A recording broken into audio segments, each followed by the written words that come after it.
அப்பா, இந்த நியூஸ்லலாம் பணவீக்கம் சொல்கிறாங்களே, அப்படின்னா என்னப்பா?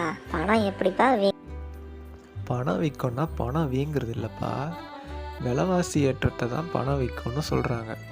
அதாவது இன்றைக்கி போய் நீ 10 ரூபா கொடுத்து ஒரு சாக்லேட் வாங்குற, அதே சாக்லேட்டை ஒரு வருஷம் கழித்து நீ போய் வாங்கினோன்னா உனக்கு 10 ரூபா பத்தாது. அந்த சாக்லேட்டோட விலை 15 ரூபா ஆயிருக்கும். அப்போது நீ 5 ரூபா எக்ஸ்ட்ரா வச்சுருக்கணும். அப்போ தான் அந்த சாக்லேட்டை வாங்க முடியும். புரியுதா? அப்போது அந்த பணத்தோட மதிப்பு வந்துட்டு குறையுது. இதை தான் பணவீக்கம்னு சொல்கிறாங்க. அப்போ பணத்தை அப்படியே வச்சுருந்தா அதோட மதிப்பு குறைஞ்சிருமாப்பா? ஆமாம்ப்பா, அதனால தான் பணத்தை அப்படியே வைக்காமல் எதுலையாவது முதலீடு செய்யணும்னு சொல்லுவாங்க. முதலீடுனா இன்வெஸ்ட்மெண்ட்.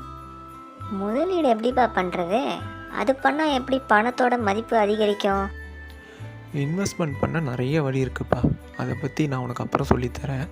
நம்ம இன்வெஸ்ட் பண்ணும்போது ஒரு குறிப்பிட்ட காலத்துக்கு அப்புறம் நமக்கு இன்ட்ரெஸ்ட்டோடு திருப்பி தருவாங்க. அப்போது நம்ம போட்ட பணத்தோட ஜாஸ்தியாக நமக்கு கிடைக்கும். அதுக்காக நம்ம எல்லா பணத்தையும் கொண்டு போய் இன்வெஸ்ட் பண்ணக்கூடாது. கொஞ்சம் தேவையான பணத்தை சேவிங்ஸ்லேயும் போட்டு வைக்கணும். புரியுதா? புரியுதுப்பா. ஆனால் எனக்கு ஒரு சந்தேகம். அம்மா உங்களுக்கு தெரியாமல் உங்கள் பேக்கெட்லேருந்து பணத்தை எடுத்துகிட்டு போய் கிச்சனில் இருக்கிற டப்பாக்குள்ளெல்லாம் வைக்கிறாங்களே, அது சேவிங்ஸா இன்வெஸ்ட்மெண்ட்டா? அடிப்பாவி, இது எத்தனை நாள் நடக்குது?